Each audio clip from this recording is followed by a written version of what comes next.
நாளை பின்ன உங்கள் பார்ட்னர் ஏதாவது ஒரு ப்ராப்ளம் பண்ணுறாரு, இல்லை உங்கள் கம்பெனிலேருந்து மணியை மிஸ்அப்ராப்ரியேட் பண்ணுறாரு, இல்லை உங்களோட கஸ்டமர்ஸ் எடுத்துகிட்டு போய் அவர் தனியாக வேறு பிஸ்னஸ் ஆரம்பிக்கிறாரு, இந்த மாதிரி சூழ்நிலைகள் நிறைய வரக்கூடிய வாய்ப்பு இருக்குது.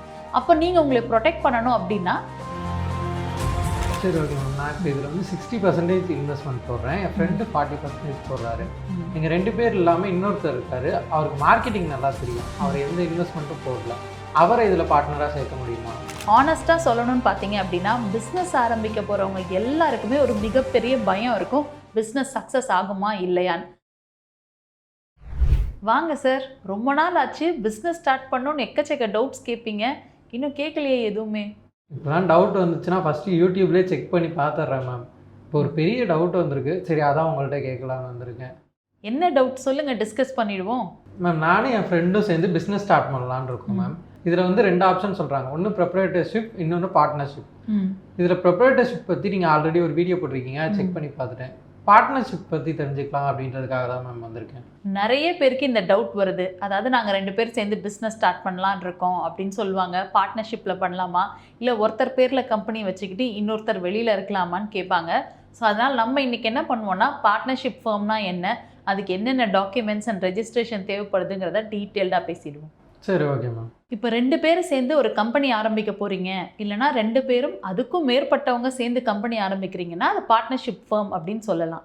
ப்ரொப்ரைட்டர்ஷிப் ஃபர்ம்னா ஒரே ஒரு சிங்கிள் ஓனர் தான், அவர் தான் இன்வெஸ்ட் பண்ணுவார், அவர் தான் வேலையும் பார்ப்பார், அவர் தான் எல்லாத்துக்கான பொறுப்பு.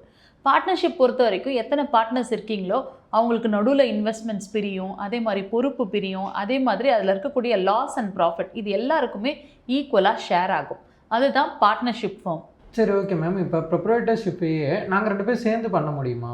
நீங்கள் 2 பேரும் சேர்ந்து பண்ணும்போது என்ன ஆகும் அப்படின்னா, லீகலாக அது வந்து ப்ராப்ளம் தான் தரும் ஃப்யூச்சரில்.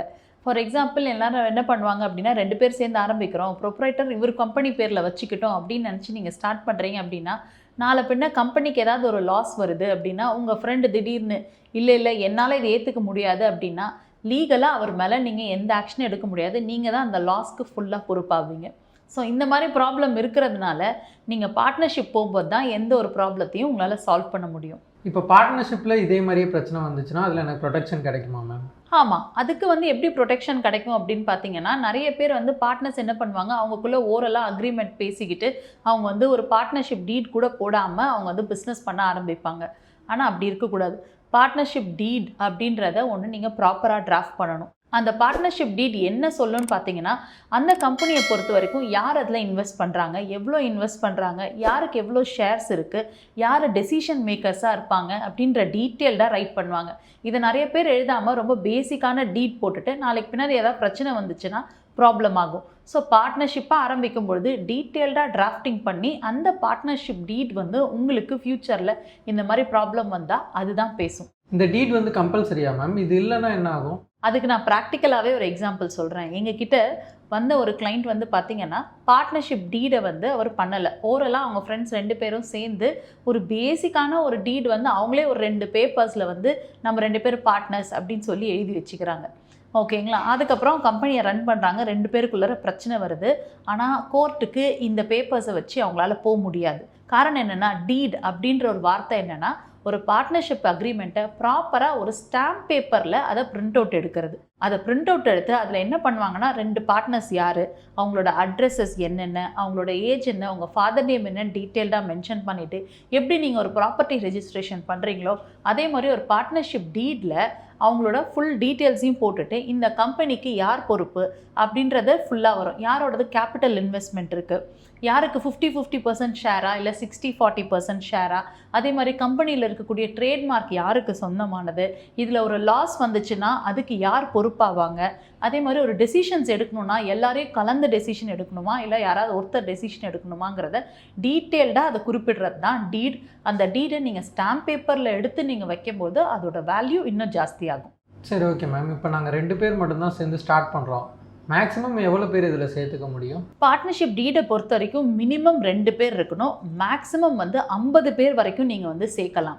ஸோ ஆனால் நீங்கள் 50 பேர் சேர்க்குறீங்க அப்படின்னா பார்ட்னர்ஸில் இத்தனை பேர் பார்ட்னர்ஸ் சேர்க்கலாமான்னு நிறைய பேரை சேர்க்கக்கூடாது. நீங்கள் பார்ட்னர்ஸாக ஆட் பண்ணுறவங்க அந்த கம்பெனிக்கு கான்ட்ரிபியூட் பண்ணுறவங்களா இருக்கணும். அவங்களோட ஸ்கில்லையோ இல்லை அவங்களோட மணியோ கான்ட்ரிபியூட் பண்ணுறவங்களா இருக்கணும். அப்போ தான் நீங்கள் டீட் ரைட் பண்ணும்பொழுது அது தெளிவாக இருக்கும். ஃப்யூச்சரில் நிறைய பார்ட்னர்ஸ் இருக்கும்போது நிறைய ப்ராப்ளம்ஸ் வரலாம். எவ்வளோ தூரம் அந்த கம்பெனிக்கு கான்ட்ரிபியூட் பண்ணக்கூடிய பார்ட்னர்ஸ் இருக்காங்களோ அவ்வளோ பேரை நீங்கள் வந்து இன்டாக்டாக சேர்த்துட்டு கம்பெனியை நீங்கள் ரன் பண்ணலாம். சரி, ஓகே மேம். இந்த பிஸ்னஸில் இருக்க ரிஸ்க்கை பற்றி கொஞ்சம் சொல்லுங்கள். சப்போஸ் நஷ்டம் ஆகுது அப்படின்னா என்ன நடக்கும்? இந்த இடத்துல தான் நீங்கள் ஒரு விஷயத்தை புரிஞ்சுக்கணும். அதாவது ஒரு கம்பெனியோட ஸ்ட்ரக்சர் வந்து பர்சனலாக ஒருத்தங்களை லயபிளாக ஆக்குதா இல்லையா அப்படின்றது. ஃபார் எக்ஸாம்பிள் ப்ரொப்ரைட்டர்ஷிப் நீங்கள் எடுத்துக்கிட்டீங்க அப்படின்னா ஒருத்தர் மட்டும்தான் ஓனராக இருப்பார். அவர் மேலே தான் எல்லா பொறுப்புகளும் இருக்கும். அந்த கம்பெனி நஷ்டமாச்சுன்னா அவர் கம்பெனியோட காசு மட்டும் இல்லை, அவரோட பர்சனல் ப்ராப்பர்ட்டியும் லயபிள் ஆகும். ஸோ தனிப்பட்ட ஒருத்தர் பிஸ்னஸ் நடத்தும் போது என்ன ஆகும்னா எல்லா நஷ்டத்தையுமே அவரே எடுத்துக்கிற மாதிரி இருக்கும். பார்ட்னர்ஷிப்பில் இருக்கக்கூடிய விஷயங்கள் என்ன அப்படின்னா அந்த பார்ட்னர்ஷிப் டீடை பேஸ் பண்ணி அந்த பார்ட்னர்ஷிப்ஸு எவ்வளோ பொறுப்பு இருக்குது, அதாவது எவ்வளோ தூரம் அவங்க லயபிள். அதாவது ஒருத்தர் 60% நீங்கள் ஷேர்னு சொன்னீங்க, உங்கள் ஃப்ரெண்டு 40%ன்னு சொல்கிறீங்க.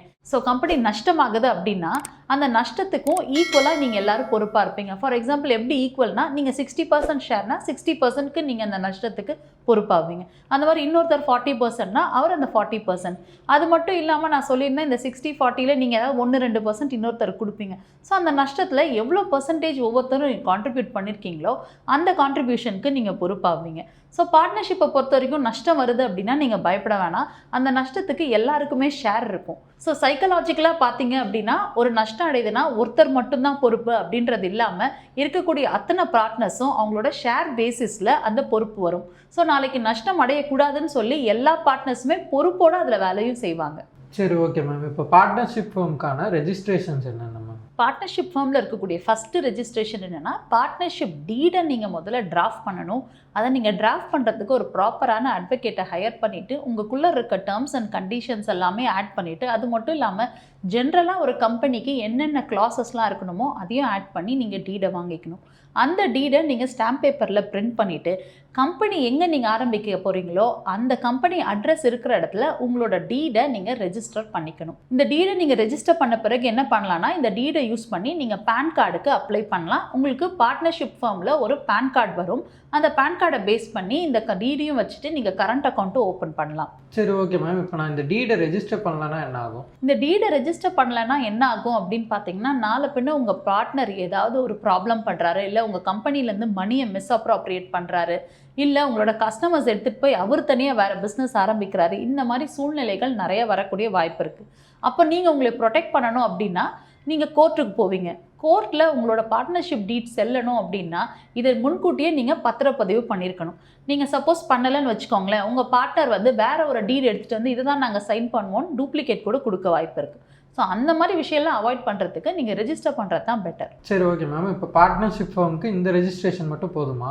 பார்ட்னர்ஷிப் ஃபார்முக்கு இது போதும். ஆனால் உங்கள் பிஸ்னஸுக்கு அப்படின்னு நீங்கள் பார்க்கும்பொழுது இன்னும் நிறைய ரெஜிஸ்ட்ரேஷன் இருக்குது. ஃபஸ்ட்டு கம்பெனி ரெஜிஸ்ட்ரேஷன் நீங்கள் முடிச்சிட்டீங்க பார்ட்னர்ஷிப் ஃபார்மாக. ஆனால் அடுத்தது நீங்கள் என்ன பண்ணணும் அப்படின்னா உங்கள் கம்பெனிக்கு எம்எஸ்எம்இ அப்ளிகபிள் ஆகும். ஸோ எம்எஸ்எம்இயில் நீங்கள் ரெஜிஸ்டர் பண்ணும்போது எம்எஸ்எம்இ லோன்ஸ் அவைல் பண்ணலாம், அதில் இருக்கக்கூடிய சலுகைகளை நீங்கள் அவைல் பண்ணலாம். அதே மாதிரி நீங்கள் பண்ண போகிற பிஸ்னஸ்க்கு ஜிஎஸ்டி கம்பல்சரி அப்படின்னா அந்த ஜிஎஸ்டி ரெஜிஸ்ட்ரேஷனும் நீங்கள் வாங்கணும். மூணாவது நீங்கள் என்ன பிஸ்னஸ் பண்ண போகிறீங்க, ஒரு ஃபுட் பிஸ்னஸ் பண்ண போகிறீங்க இல்லை வேறு ஏதாவது பிஸ்னஸ் பண்ண போகிறீங்கன்னா அந்த பிஸ்னஸ்க்கு சம்மந்தப்பட்ட லைசன்சஸ் அண்ட் ரெஜிஸ்ட்ரேஷன்ஸ் நீங்கள் வாங்கிட்டு பிஸ்னஸை ஆரம்பிக்கணும். சரி, ஓகே மேம். நான் இப்போ பார்ட்னர்ஷிப் ரெஜிஸ்டர் தான் பண்ணலான் இருக்கேன்.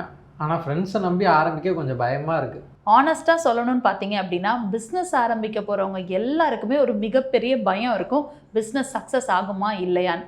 அதே மாதிரி பார்ட்னர்ஷிப்பில் நீங்கள் கம்பெனி ஆரம்பிக்கும் போது நாளை பின்ன பிஸ்னஸ் நல்லா போகும்போது ஃப்ரெண்ட்ஸ் யாராவது ஏமாற்றிடுவாங்களா அப்படின்ற பயமும் இருக்கும். இந்த பயத்துக்கெல்லாம் நீங்கள் என்ன பண்ணலாம் அப்படின்னா பிஸ்னஸ் ஆரம்பிக்கிறதையும் நீங்கள் தவிர்க்கக்கூடாது, பார்ட்னர்ஷிப்பில் ஆரம்பிக்கிறதையும் தவிர்க்கக்கூடாது.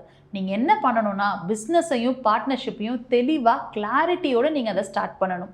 அந்த கிளாரிட்டியோடு ஸ்டார்ட் பண்ணுறதுக்கு தான் அந்த ஃபஸ்ட்டே சொன்ன அந்த டிராஃப்டில் நீங்கள் என்ன டீட் பண்ணணும்னா யார் எந்த விஷயத்துக்கு பொறுப்பு, அவங்களோட ரோல்ஸ் அண்ட் ரெஸ்பான்சிபிலிட்டி என்ன, அந்த ரோல்ஸ் அண்ட் ரெஸ்பான்சிபிலிட்டியை அவங்க தவறுறாங்க அப்படின்னா அதுக்கு என்னென்ன மாதிரி விளைவுகள் இருக்கும், அதே மாதிரி நாளைக்கு யாராவது ஒருத்தர் ஏமாத்துறாங்க அப்படின்னா அதை பற்றியும் அந்த டீட்டில் கிளாஸஸாக நீங்கள் மென்ஷன் பண்ணிட்டீங்க அப்படின்னா உங்கள் மைண்ட் லெவலில் இருக்கக்கூடிய ஒரு பயம் வந்து ஒரு செக்யூர்ட் ஜோனுக்கு போயிடும். ஸோ எந்த ஒரு பிரச்சனை வந்தாலும் அந்த பிரச்சனைக்கு ஆன்சர் நம்மளோட டீடு வந்து தெளிவாக சொல்லியிருக்கு அப்படின்ற பட்சத்தில் நீங்கள் கவலைப்படாமல் நீங்கள் அந்த பிஸ்னஸை ஸ்டார்ட் பண்ணலாம். சரிங்க மேம், உடனே டீடை ட்ராப் பண்ணிடலாம், அதுக்கு என்ன பண்ணணும்னு சொல்லுங்கள். சரிங்க, இதை நீங்கள் உடனே பண்ணணும்னா எங்ககிட்ட ஒரு இன்புட் ஃபார்ம் இருக்குது. அதில் பார்ட்னர்ஷிப் டீடில் என்னென்ன டேர்ம்ஸ்லாம் போடணும், எத்தனை பார்ட்னர்ஸ், இதை பற்றின ஃபுல் டீட்டெயில்ஸ் நீங்கள் ஃபில் பண்ணணும்.